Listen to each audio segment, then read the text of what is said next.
We're going to work on this file. It's still a continuation of ggplot2.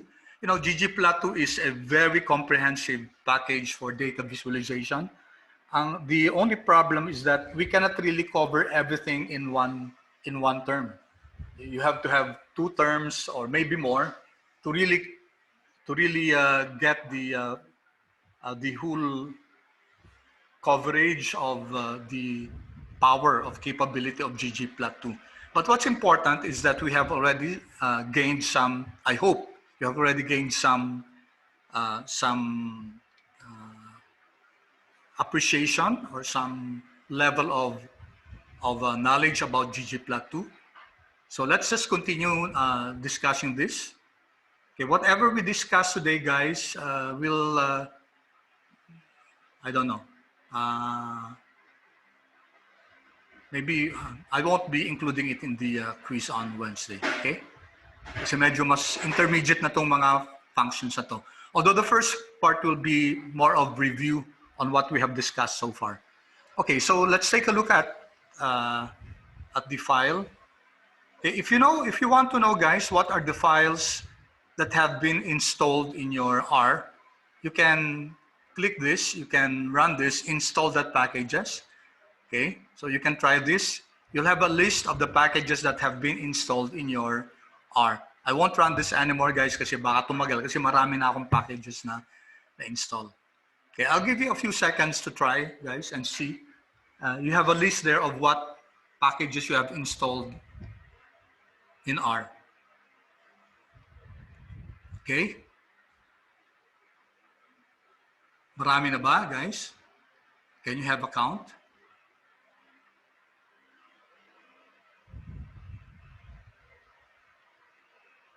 What do you see here? Sige na nga, i-run ko na rin.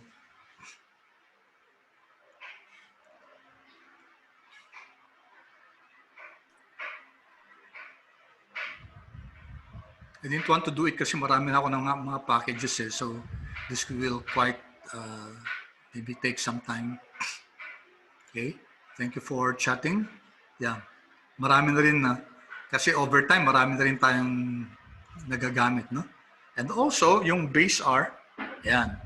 Okay, sa akin guys, okay, so medyo, it's quite a long list. Okay.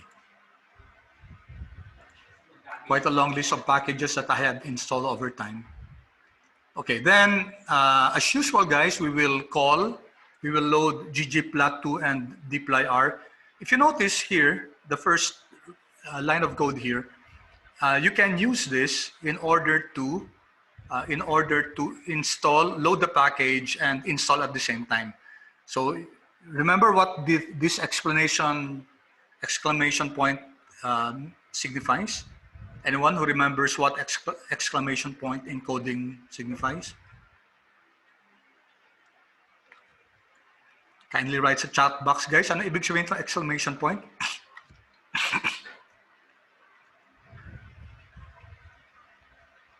Anyone? Naalala niyo to? Exclamation point means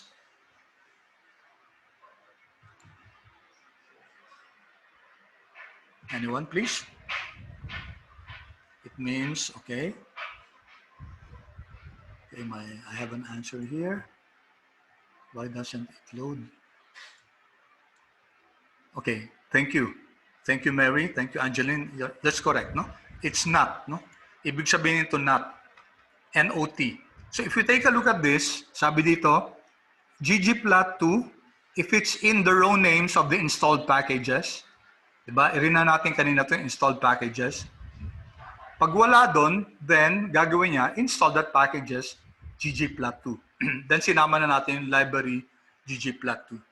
So this is a simple code, guys, in order to install a package if it's not yet installed. Okay? And then at the same time, i-require na siya library. Okay? We can pwede rin siyang, I think pwede rin siyang, guys, kung maraming packages, but of course we have to modify the code a bit, no? Dadagdagan pa natin ng siguro lalagyan natin dito ng C. And then dito, we have to define kung ano muna yung C na yun.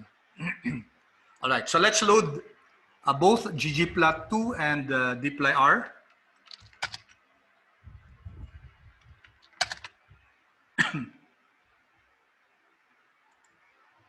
Okay, so our topic today will more cover, sorry, na doble to, other facets, review of the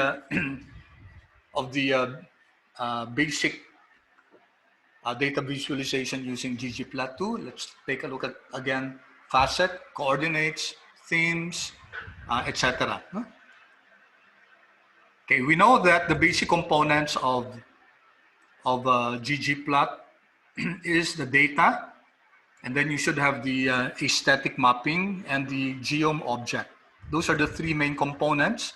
There are other components that that we can use. Okay, so let me just go here so that I don't have to rewrite the code. All right, here guys, if you want to know what are the data sets that are available in a particular package, then we can write this code. So kindly write this. So data package is equal to the particular package that you want to know, that you're analyzing or that you're using. You want to know what are the data that's available in this particular package. So let's run this. Okay, and then you see here in another window, these are the data sets that are available in ggplot2. Okay, diamonds, economics long, faithful, MPG, and then we're going to use some of this now. Okay. Thus dplyr, I'm not sure if dplyr has data sets that are included with it. Okay, meron din. Band instruments, okay, Star Wars and storms. So dplyr also has some data sets that are included with it. All right. Okay, we review what we have discussed so far. How do we create a plot from ggplot2? Let's first use the data faithful. Okay, let's see if we can, in our console, let's see if we can see some, okay, information about, okay, so old faithful geyser data.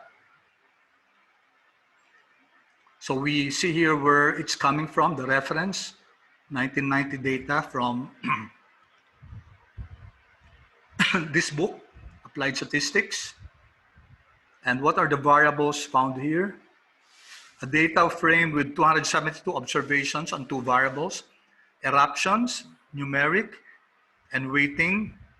Okay, eruption, how long did the eruption last? And then waiting time to next eruption. So they recorded the number of minutes it took for the next eruption to happen. Okay, and then you have here some information. Okay, and some examples, guys, some code examples that you may run.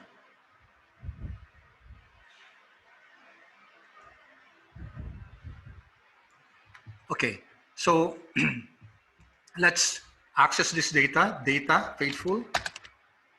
Okay, so you see that it's already here. It's not yet loaded, so we have to just take the head.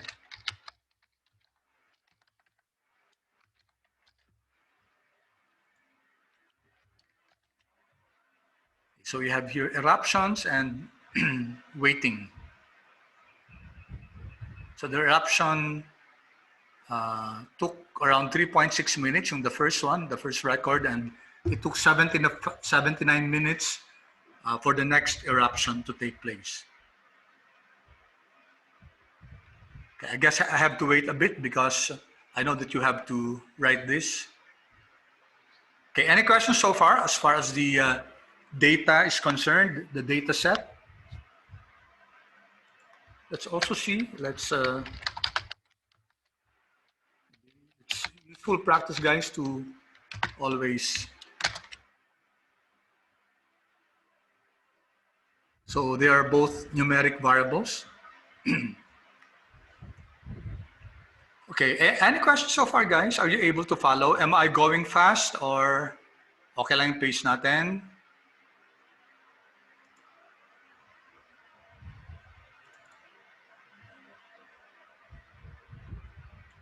Okay lang ba, guys, yung pace? I would need your feedback. Okay lang. Thank you. Thank you, guys. Have you done this? So let's create a basic scatter plot. We know, guys, that the basic plot, we're using ggplot. Okay, data is equal to faithful. We know that we can dispense with the use of data here. Mapping is equal to aesthetics. X is our eruptions. Y is equal to weighting. And then plus the object geom point. So let's run this. Okay, so here is our plot. Our x-axis is eruptions, and our y-axis is weighting. So we notice that what's the relationship between the two variables?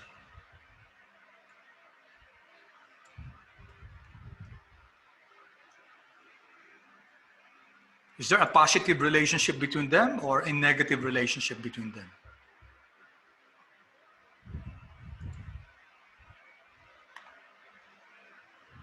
Just looking at the plot, guys, is there a positive or a negative relationship between our variables? This one. Yes, thank you. Thank you. Thank you so much for answering. You're correct. It's a positive relationship. Notice, guys, that when do we say it's a positive relationship? It's positive relationship, guys, when you draw a line, for example, that will approximate this, a regression line. When one variable is increasing, the other variable is also increasing. So the shape like this will indicate that it's a positive relationship, while a shape going down, okay, going down from left to right, that's indicative of a negative relationship. Okay. So let's, okay. Now take note, guys, that you can write the data and the mapping in the geom itself. It does not matter, guys. Take a look at this. ggplot, then you have here the geom point, then you wrote the mapping and the data inside the geom point. Let's see how this will run.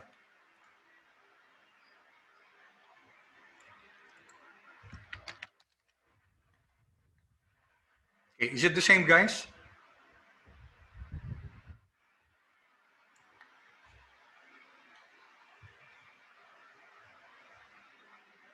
Is it the same? Also, will it make a map? Will it be different if we suppose I put here first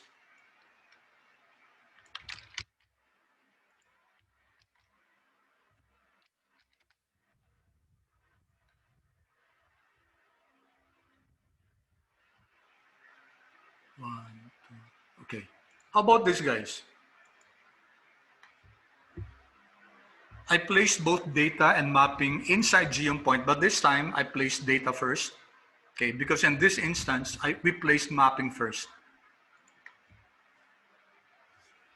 What result do you get?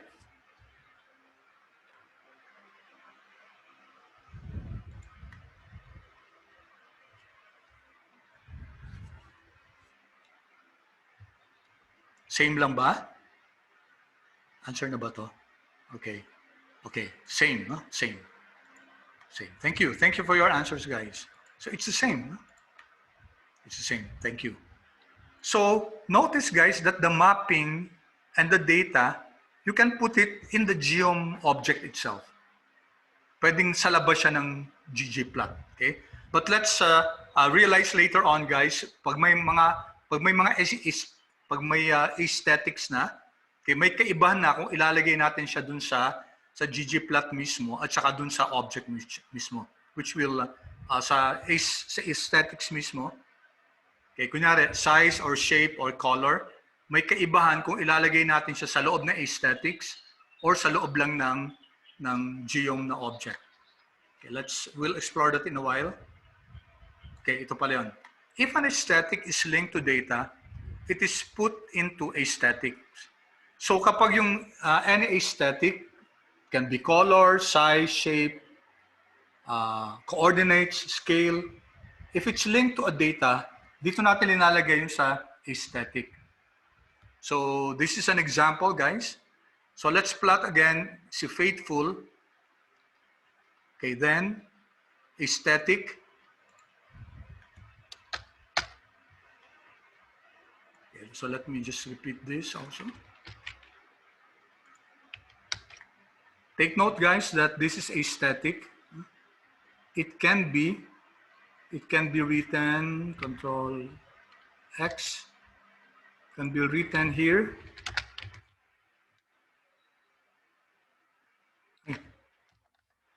Sorry, here.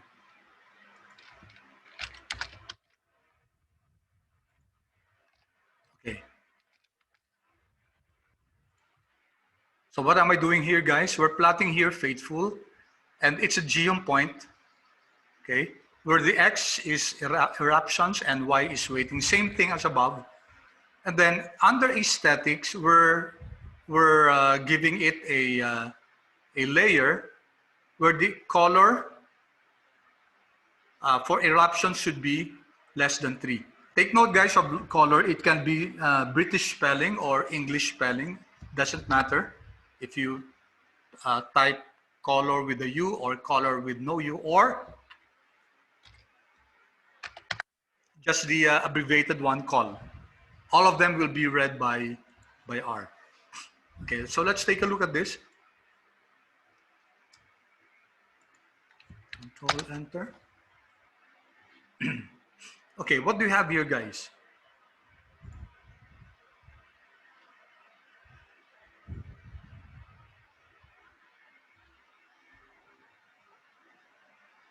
So we gave a distinction na dapat yung color daw ng mga eruptions, no?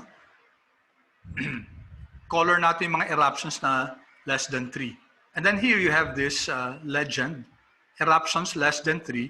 So bifurcate niya yung data, no? In-split niya into those that are less than 3, ito yung mga true, and those that are not less than 3, sila yung mga false. Okay, so hanggang dito, no?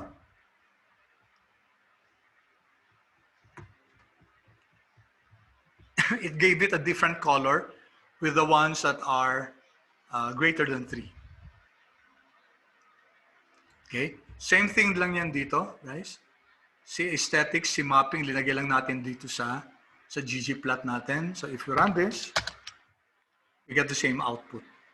So I hope, guys, clear na sa inyo na yung aesthetics, kahit ilagay natin yan dun mismo sa ggplot or sa geom point mismo, pareho lang yung kakalabasan, no? As long as na-identify natin na aesthetics yan. Okay, so when we put a aesthetic, yung sa aesthetic, guys, any layer like color or shape will be linked to the data itself. Okay, tingnan nyo to, no? So eruptions, yung data natin, so ang ginawa niya, bifurcate niya. Yung dinistinguish niya yung less than 3, binigyan niya ng color yon, at saka yung hindi less than 3, okay, binigyan rin ng separate color. Okay, so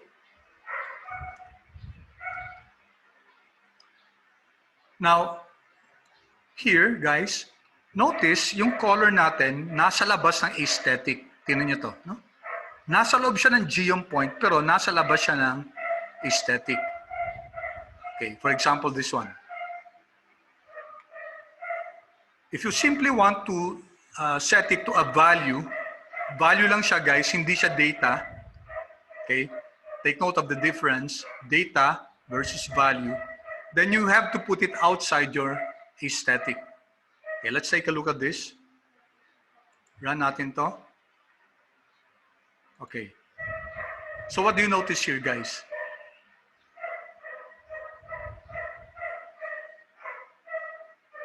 Yung steel blue, linagay niya dun sa kinolor niya lahat ng ng steel blue, no? Okay. And what will be the difference, guys, if let's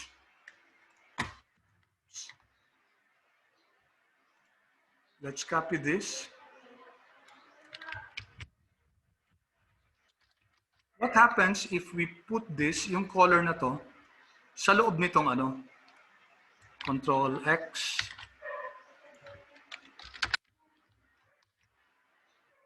Okay.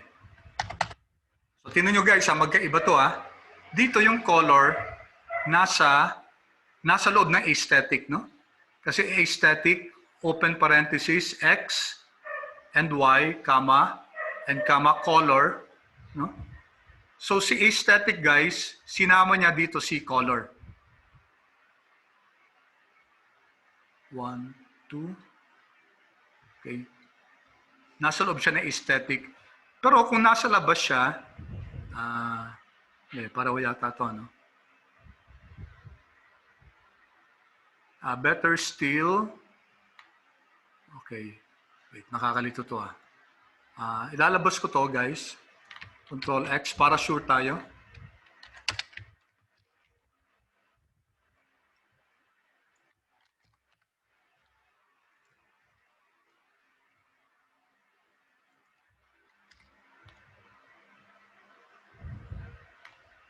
Hindi, wait, yung aesthetic dito guys, nasaan siya?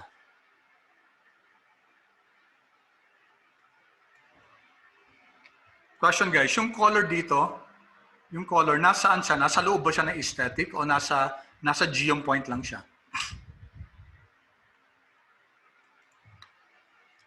Okay. Okay, correct, no? Thank you, Mary. Nasa loob siya nasa geom point lang siya, ha? Okay, correct. Nasa geom point lang siya. Thank you, guys. You're correct. Ilagay natin, guys, sa ilagay natin dito. Control X. Dito natin siya ilagay sa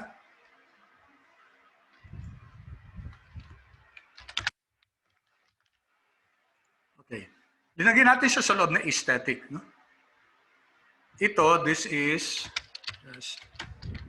inside the geom object. Geom layer.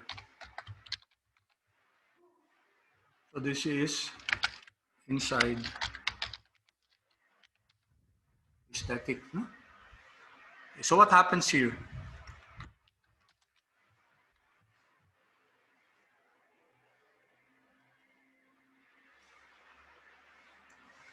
Ano nangyari dito, guys?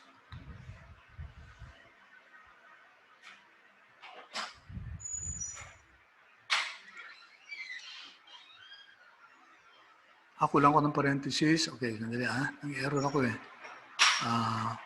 1, 2, yes, thank you. Run ko to. Okay. What happened here, guys?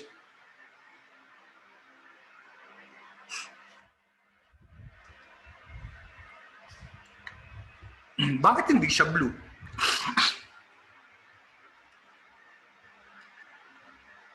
Nung pinasok natin siya sa geom point, okay lang, ginawang blue talaga, no? Yung value ng ng mga natin, ng yung mga data yung mga points natin, ginawang blue. Pero ito, pag nasa loob siya guys ng aesthetic mismo, okay? There's a strange thing that's happening here, no? Ini-scale ni ini-scale ni R. Okay, so R does a scaling here. And then, since wala tayong define na kung anong klaseng scaling, isa lang ginawa niya, no? Kinolor lang niya this is the base yata na na color na parang pinkish siya, no? So you can see the difference guys kung yung yung layer natin, yung shape or color or size, kung ilalagay natin siya sa loob ng geom object mismo or ilalagay natin siya sa aesthetics, there will be a difference in the output. So as we mentioned a while ago, i-run natin ulit pareho to. Okay, so dalawang plots to, no? Yung isa, yung linagay natin sa geom point, linagay niya yung color talaga. So if you just want the color itself on the points, then ilagay niyo siya dun sa geom. Pero kung may layering kayo, may scaling na gagawin, dun siya ilalagay sa aesthetics. Okay? Parang yung kanina guys, di ba, nag-layering tayo dito, ito. Okay, yung color eruptions is less than 3, saan natin siya linagay? Saan natin siya linagay?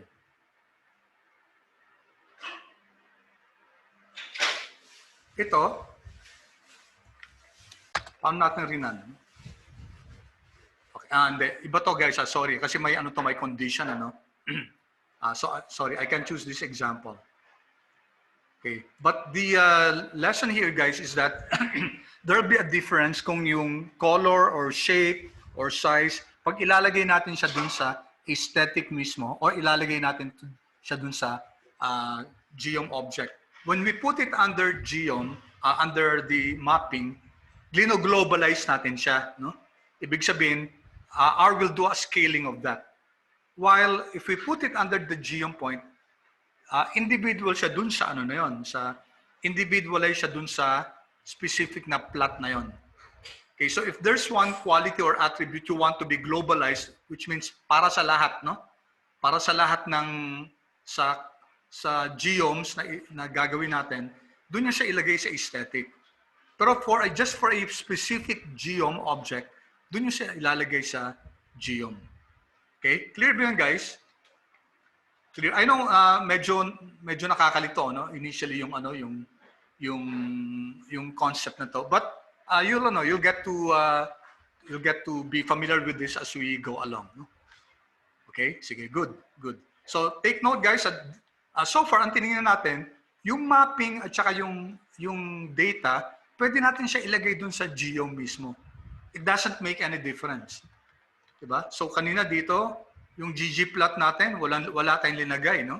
Linagay natin yung data and yung mapping dun sa geometric object mismo. And it doesn't matter guys kung ano kung order bus, as long as ilalagay natin na data is equal to or mapping is equal to. Okay? So let's proceed. Okay. Some geoms, for example, this, need only a single mapping. No? Single mapping, ibig sabihin nun guys, remember guys yung histogram? Ang histogram, isa lang kailangan na ano, di ba? Isa lang kailangan na continuous variable in order to plot it. So if you run this, okay. So single mapping lang siya. Okay. And then, alam natin to na yung bins 30, this is the default, no? Okay, and of course, we know that we can modify this with the color and the fill. Okay, balikan natin yung guys, ha? Sige, para lang medyo clear sa atin.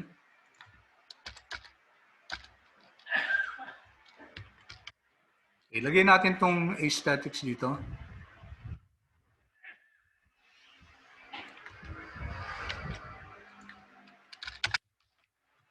Okay. Ay, mali. I'm going to put it here. Okay. Dito kasi guys, yung aesthetics natin na eruption, linagay natin sa geom, di ba? Okay, so what are we going to do here? Ilagay natin dito yung fill is equal to white, color is equal to black. Tapos dito naman, ilagay natin siya dito.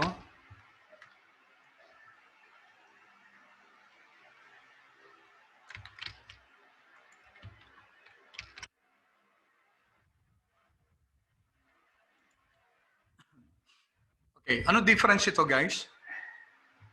Where's the fill and the color here in the first one?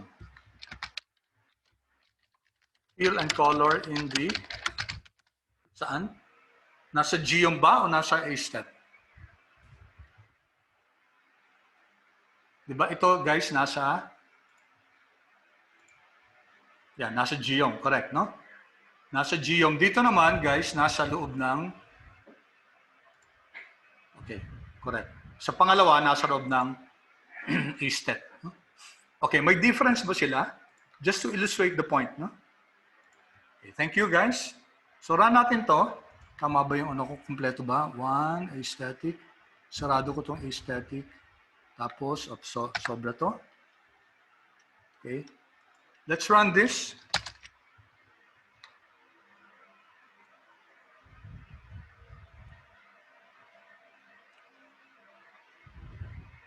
Okay. Pag ito naman, guys. Faithful. Nawala.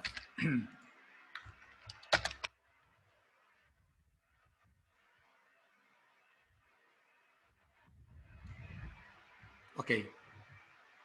What do you notice, guys?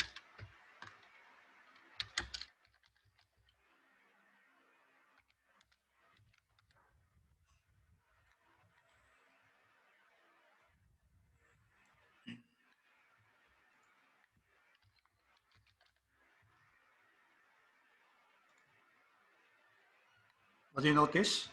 May nakita kayong kaibahan?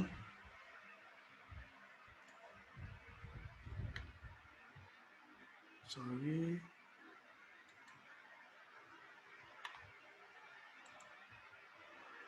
Okay. Sabi ni Sophia, thank you, Sophia. If inside AES po, yeah, correct, no? Thank you, Sophia. It will scale. So hindi niya basta susundin yung ano, guys, yung pinapaano natin na either na color, no? If inside na geom, yun, automatically i-assign niya kagad yun, no? Okay, so it depends on what you want to do. Okay, pag nasa loob kasi ng A-stat yan, i-generalize yan. So may mga scaling pang ginagawa si R which depende rin sa purpose natin. No? If you just want immediate na makikita nyo yung change sa color or sa white, dun yung sa ilagay sa sa geom. Just like this one. Okay, I'll run this both. Okay, so here we have two plots. Yung isa, kita natin na yung fill niya, yung white, at saka yung color niya, yung border niya, black. Yung isa naman, hindi niya ginawa yun. No? Nagle-layer, nagsascaling siya. And it's really hard to explain kung ano pa yung ginagawa ni R pag nasa loob na ng A-stat yung ano. Okay, but of course, may purpose yan, guys. Huh? May purpose yan. So if inside siya, but di nakapasok yung fill and color. Okay, hindi po parang same lang. Okay. Pag inside aesthetic, saan yung question? Ito yung inside aesthetic, guys. No? Okay, let me go back to the question. Oops.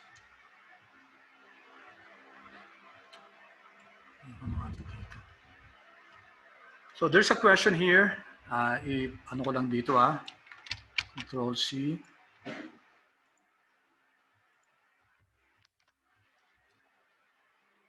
Okay, guys, pag nag-question kayo, ilagay nyo for everybody para makita din ng iba yung question. No? If inside A-stat, but di makapasok yung fill and color inside the parentheses. Ito no. Thank you for your question, no. Ito yung buong okay, so let me illustrate that, no. Here yon. So yung complete code nito, data is equal to, di ba? Yan. Tapos mapping is equal to aesthetic. Tapos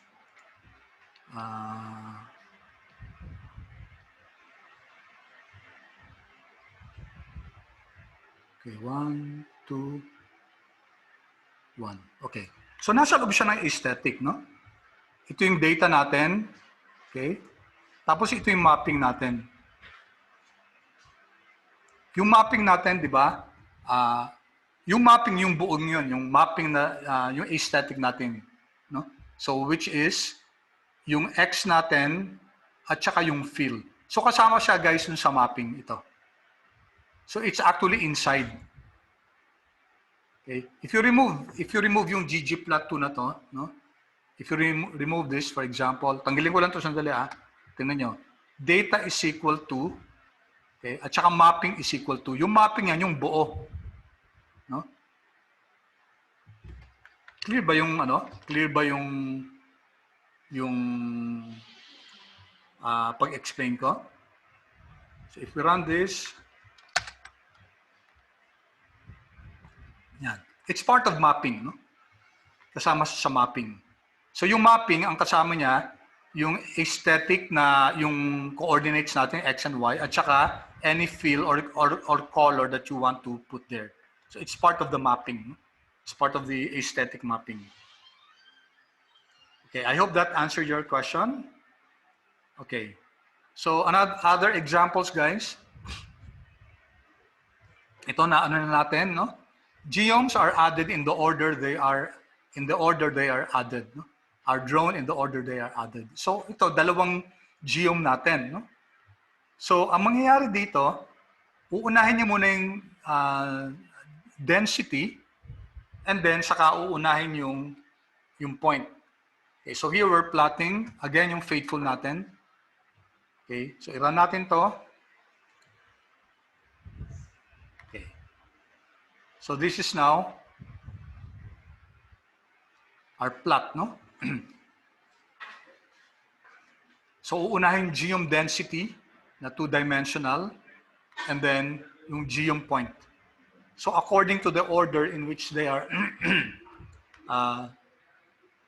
the point layer is thus drawn on top of the density contours in the example below. So nauna dito yung 2D na density bago pinasok yung yung contours. Pero para hindi naman siya masyadong kita, no? Pero tingnan natin guys, Okay? Let's see if anong difference niya kung magiging apparent ba yung difference or hindi naman magiging obvious. Basta sa paggawa ng plot, okay? May mga instances na importante yung order. So, Control X.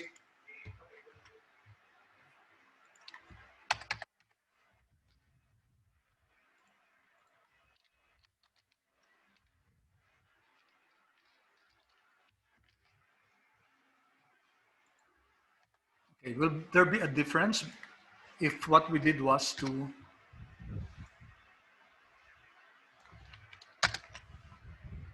okay. Hindi siya masyadong apparent, no, guys? But if you take a look, guys, tignan nyo, no? Nakita nyo yung yung line, no? Dito ko ilalagay yan, para ma-ano natin yung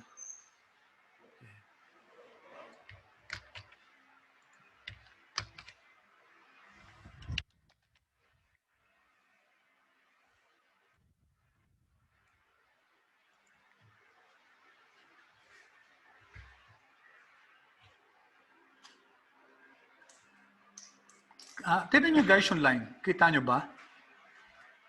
Ayun, no? Kita nyo. Nauna dito yung point, no? Can you see this? Yung line nasa ibabaw ng ng point. Okay? Take a look at this, for example, ito. Okay, inuna niya yung prinatchong points, tapos sinuperimpose na din yung line. As compared to,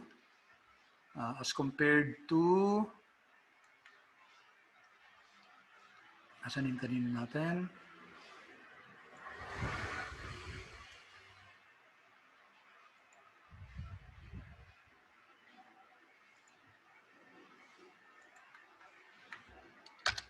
Hindi ko pala na-post yung kanina, no? Okay, so where was I? Ito. Let me plot it here also. Zoom ko.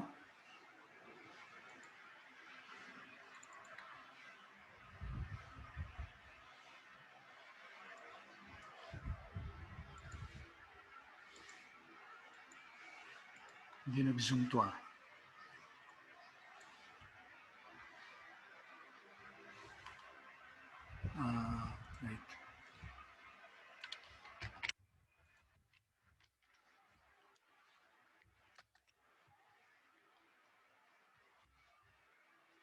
Okay, kita nyo guys yung difference. Medyo hindi siya masyadong kita, pero it's really apparent guys that, zoom na lang. Yun na yata yun. If you see here, nauuna yung line, tapos nasa taas yung yung yung dots, yung points. Okay? Well, as of now guys, parang wala naman siyang Yeah, thank you Paul. Ko lang yung Control C. So may comment dito guys. Sabi, oops. In the first one, the dots are drawn over the lines, whereas in the second one, the lines are drawn. Yeah, thank you. Thank you. Well said, no? Tama siya, no? Okay, that's correct. So, I hope you see the distinction, no? So, the point there is that when you have layers of geometric objects, kung ano yung nauuna guys, kung ano yung nauuna dun sa hierarchy, siya yung mauunang madodraw. Tapos, yung susunod. So, may order siya. Okay, so there are some exercises here, guys. Yung iba dito, I'll leave that to you for you to work on. For example, ito. Paano ba natin, guys, mababago yung yung mga geometric objects natin? Same data set, faithful, and then geom point, tapos pareho din yung x at saka y axis natin. Sabi dito, how can you modify this so that to make the points larger squares and slightly transparent? Okay. Paano natin gagawing yung shape daw, squares, tapos yung slightly transparent siya. If you recall guys, yung naalala yung si alpha natin, si alpha di ba ginagamit natin yan for transparency? 0, hindi transparent. 1, black siya, very very transparent na, no? Tapos yung din, yung shape, may shape function din na pwede natin magamit, no? Okay, sige, mukhang may sumagot. Okay, correct, no? Si PCH natin, yung plot character natin to change shape. Okay? And then alpha for transparency. Okay, sige nga, I'll give you 1 minute. Pakitry nyo nga guys kung and then i-chat nyo yung code. If you recall guys, one of the best way to learn more about particular functions is use the help function. No? So geom point.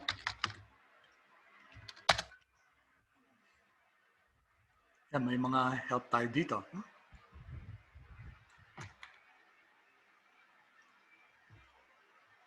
So these are some of the parameters guys na pwedeng gamitin. Okay, geom point. Okay, andyan yung alpha, guys. Andyan din yung shape. No? Okay, so we have here some examples. No? Okay, and take note, guys. Okay, may kaibahan yung shape na ilalagay natin sa aesthetic at saka yung shape na ilalagay natin sa di ba? Shape na ilalagay natin dun sa geom point mismo, no?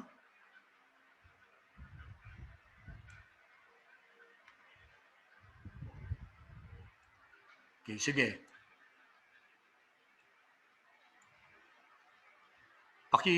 Pakilagay nga guys yung code nyo dito. Kahit yung sa geom point lang. Let's see some suggestions.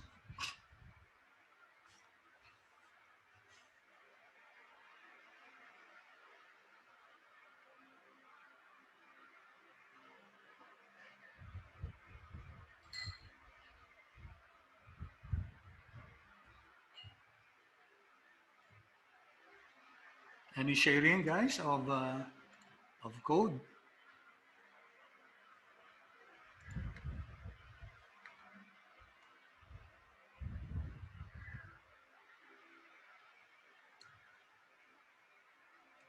Okay, let's see. Okay, Jomabel, thank you. Okay, sige, tingnan natin to May suggestion si Jomabel. Okay, I'll copy. So one suggestion is, okay, let's,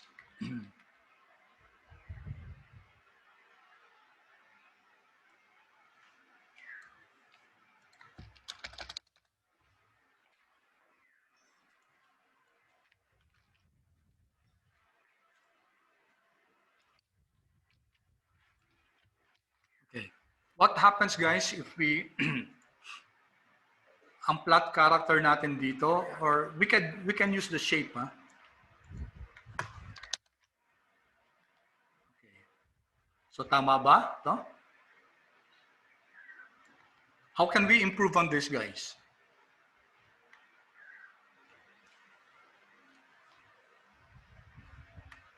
Any suggestion?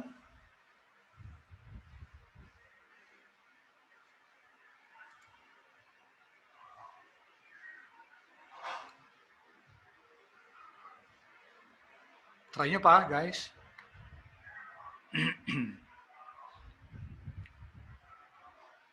Okay, so we have here.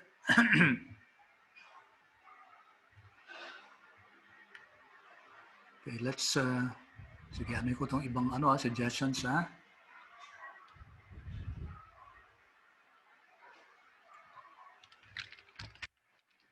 Wait, dali, ha? Mukhang, wait. Parang kulang yata yung code ko kanina. Sandali, ha? Oo. Okay. Siyempre, hindi nga nang mag-run to, guys, di ba? Kasi, wala tayong mapping, ano? Yan, okay? Let's see this. Okay. Sorry, nakalimutan ko yung mapping kanina.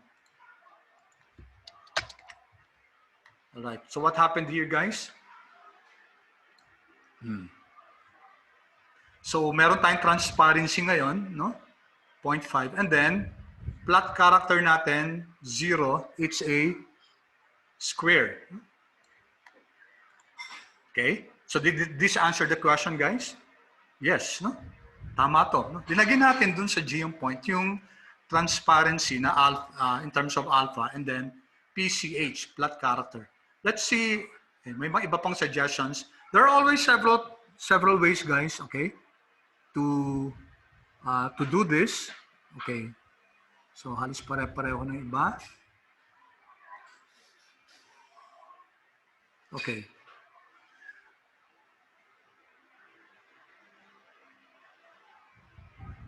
Okay. Okay, dito, my 1.5 na shape. I'm not sure about the 1.5. So, tingnan natin to, ha. So, there's this other suggestion. Okay. Let's, 15. Okay, 15, no? Okay, pwede rin, no? Pwede rin. Yung ano natin, yung alpha natin dito is 0.2. Okay, 0.2.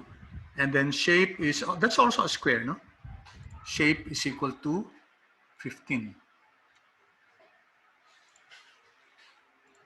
Okay, if you see guys, dito ang ginamit, PCH, no?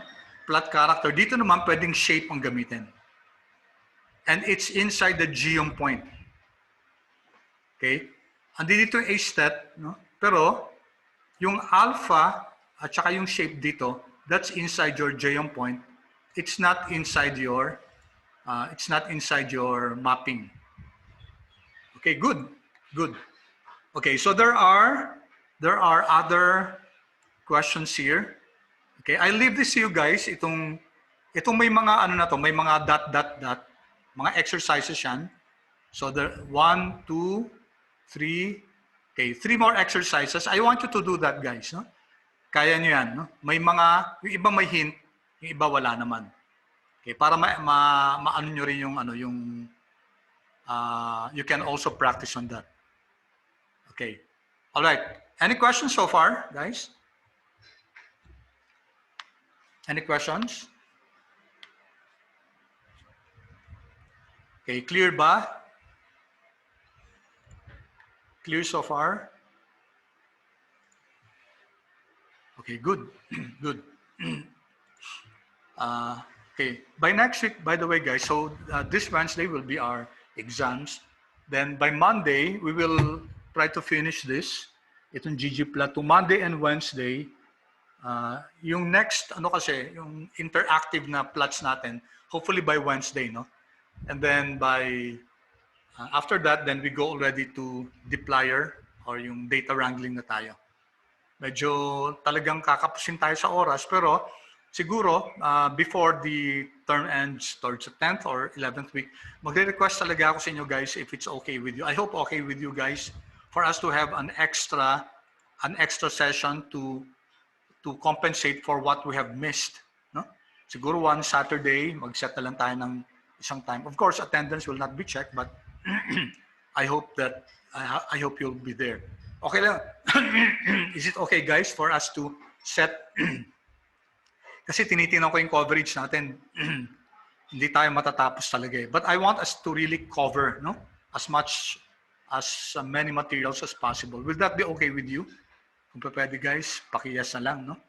I-schedule natin para para marami, guys, marami ang pwede. Sandali thank you. May mga nakita lang ako ng coach dito na okay, sorry nga pala, no? May connection yata doon na wait, I think may kulang yung answer natin dito. Sorry about this.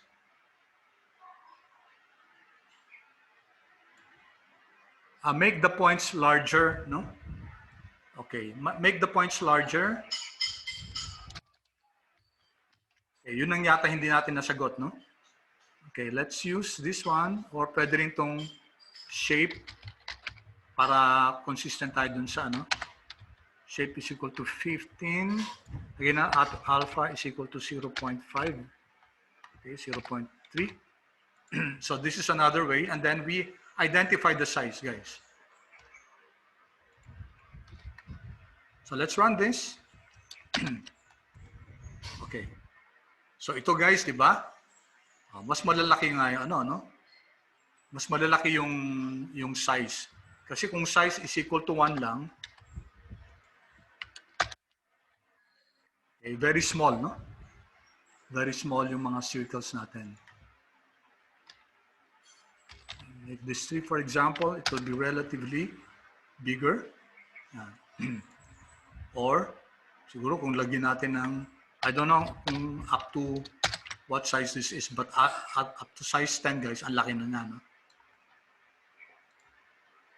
Okay, just put this at 3.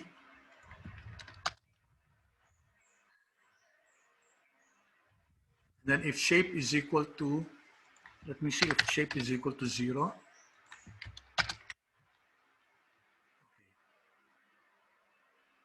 So iba siya, no? Iba siya. Wala siyang fill. Yung 15, okay, may gray fill. Okay, so you see the difference, no? All right. Okay, thank you for that, no? Nakalimutan ko yung size, no? Hindi natin, make the points larger squares. Okay, so that's answered by this size. Okay, thank you. All right, so let's now go to, at least makapagsimula tayo, guys, sa MPG. Okay, if you recall, guys, sabi natin, ano ba yung mga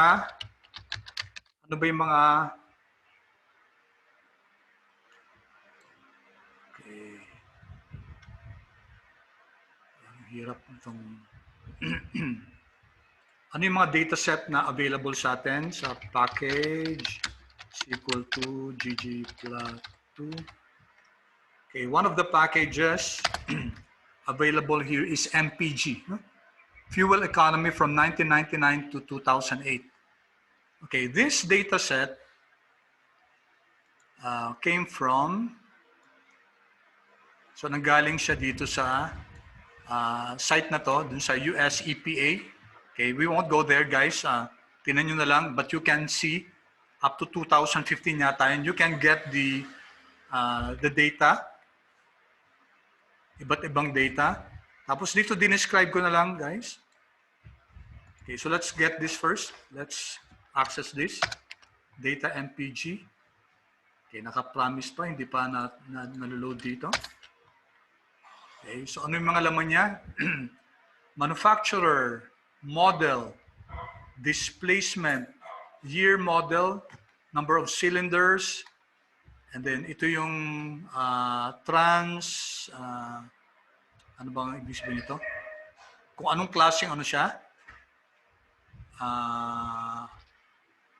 Ano ba to? S6. Kung anong klaseng transmission siya, no? Automatic, manual, okay? And then yung drive, pwedeng front wheel drive, rear wheel drive, four wheel drive. Then CT, ito yung number of miles per gallon yata, kasi US to, no? Per gallon. And 29, highway is number of miles per gallon sa highway. Pag sa city kasi, mas konti lang yung miles na i-travel niya kasi traffic, no? Pag highway naman, mas efficient. Okay?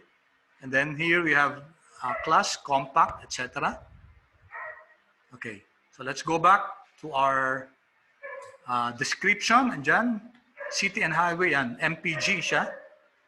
Number of miles per gallon. Ilan ang kayang i-travel itong klase ng model na to, both for city and highway driving.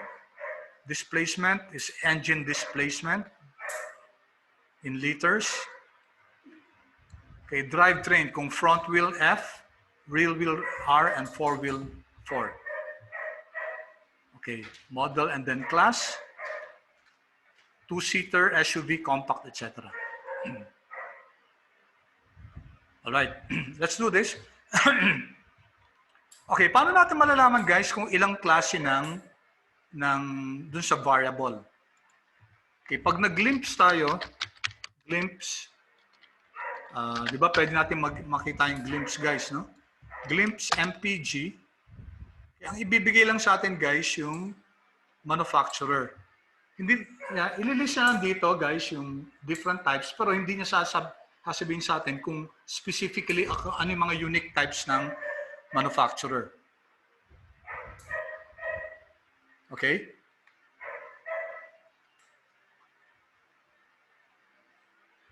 Guys, clear so far? Now, can we use the levels, guys? Or can we use names? Paano pag ginamit natin names? Pwede ba yung names? Tapos, names, MPG, manufacturer. Yan. So ayaw niya ibigay, no? Gusto ko malaman kung what are the different types of manufacturer. Audi, kasi dito sa natin, sa MPG, may Audi siya, may Chevy. Okay, so these are the different manufacturers. Dodge, okay, Ford, Honda, etc. So gusto ko makuha yung mga list ng different na manufacturers. So we tried this, no? We tried, pag levels naman, will this work? So nga guys, tinagal ko yata yun dyan sa inyo. Levels kasi will give us, yung names hindi guys, names ang ibibigay lang ng names, yung variables, no? We use names for variables. So dito names ng MPG, no? Okay, so it will give us a different variables. Pero kung gusto natin makuha naman yung levels, yung different types sa isang variable, we cannot choose names. Tignan nyo guys, ginamit ko dito names, MPG manufacturer. Hindi siya pwede. Okay, we use rather levels, no? So did this work, itong levels na to? Answer nga guys, nag-work ba yung levels na yan?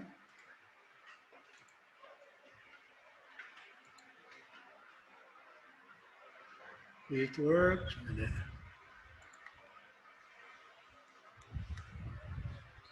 Okay. Nag-work ba yung levels? Hindi, ano? Okay, tingnan natin ha. Okay, may mga answer dito. Yeah, hindi siya mag-work, no? Okay. Null. Bakit null? Kasi guys, yung levels, mag-work lang yan kung factor siya. Okay, take note, what type of a variable is level? Glimpse ulit natin. Glimpse, MPG. What type of variable is manufacturer? Character siya. So hindi ka makakakuha ng level sa character. You have to, you can only get levels kung factor siya. Okay? Note, remember guys, a distinction between character and factor. Yung factor, ginagamit natin yan pag classification. So what we can do is to first convert yung manufacturer natin, manufacturer variable, into a factor. So very simple guys, yung code lang natin, MPG manufacturer, as that factor, MPG manufacturer. Pareho pa rin yung name, no? Pero i-convert lang natin siya as a factor. Okay, so let's run this. Okay, so if we check the glimpse again, okay, ano nangyari? See guys, factor na siya, no? So manufacturer has been converted into a factor and no longer a character. A factor is a special type of character. So pwede natin kunin yung levels ni manufacturer. Yan. So these are the different manufacturers. So meron tayong 11, 12, 13, 14, 15 different manufacturers. Okay, pause muna ako.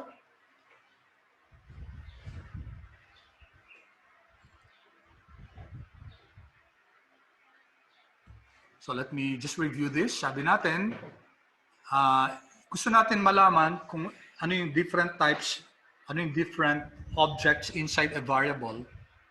Okay, we use the levels. Kasi yung names, guys, ginagamit natin yan para malaman natin, for us to know what are the different variables inside a data frame or a data set. If you want the different layers in a particular variable, we have to use levels, but we have to make sure that that specific variable is a factor. So this is what we did, no? Okay.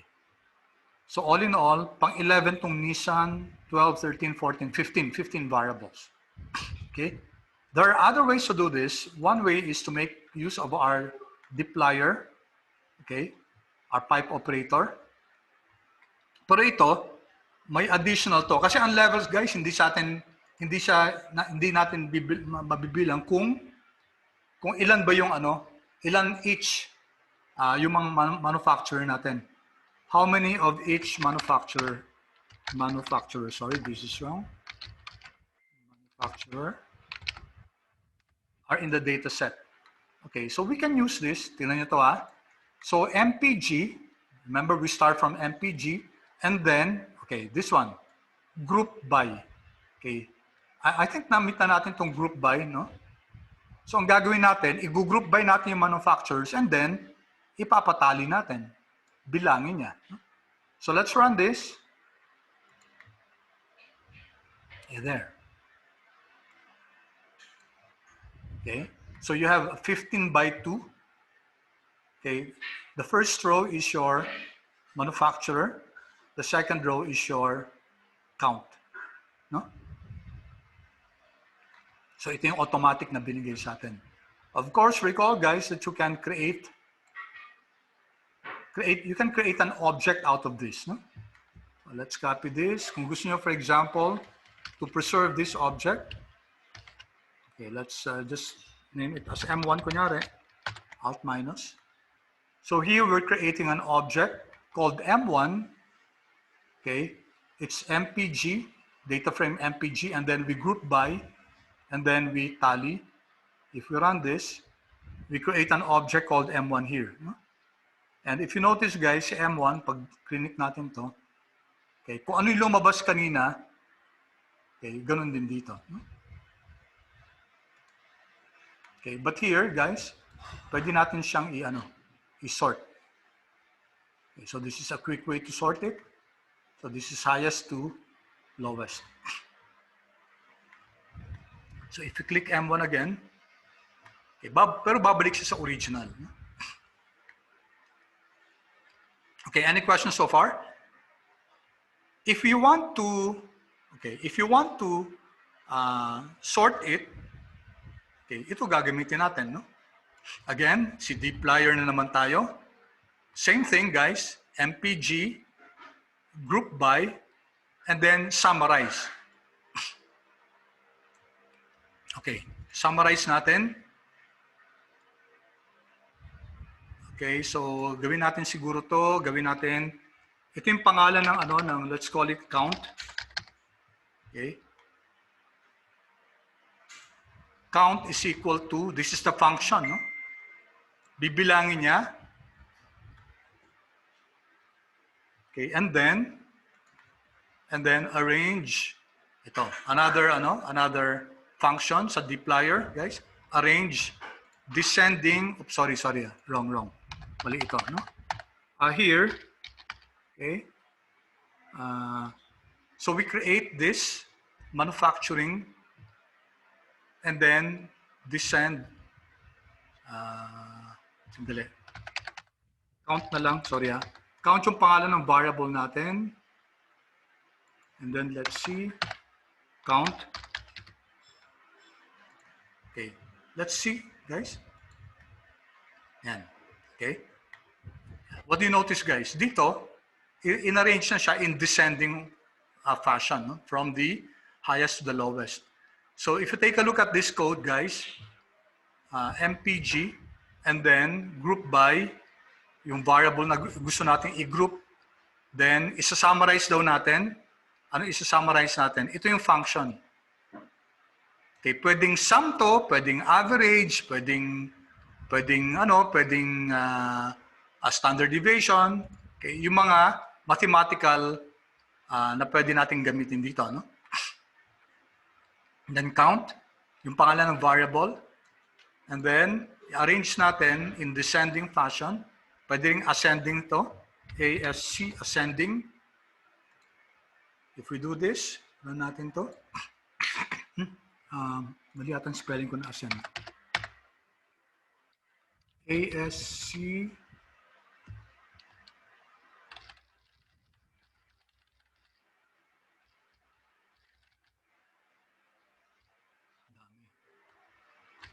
dali ha. As iba? Hindi. Wait guys ha. Sandali. Descending muna ha.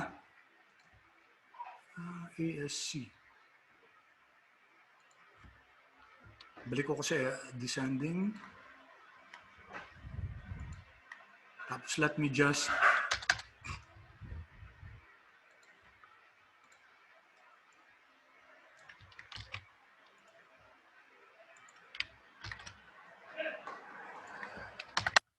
ASC. Alam ko ASC yun. Error siya. Could not find ASC. So, ano yung mali ko dito?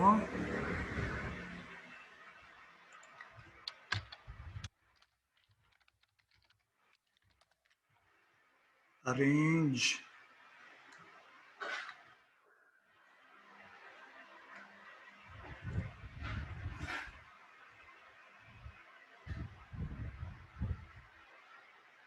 Descending.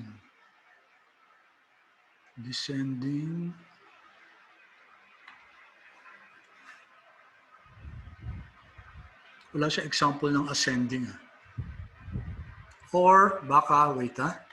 Baka default siya guys. Kung arrange. Let me check ha.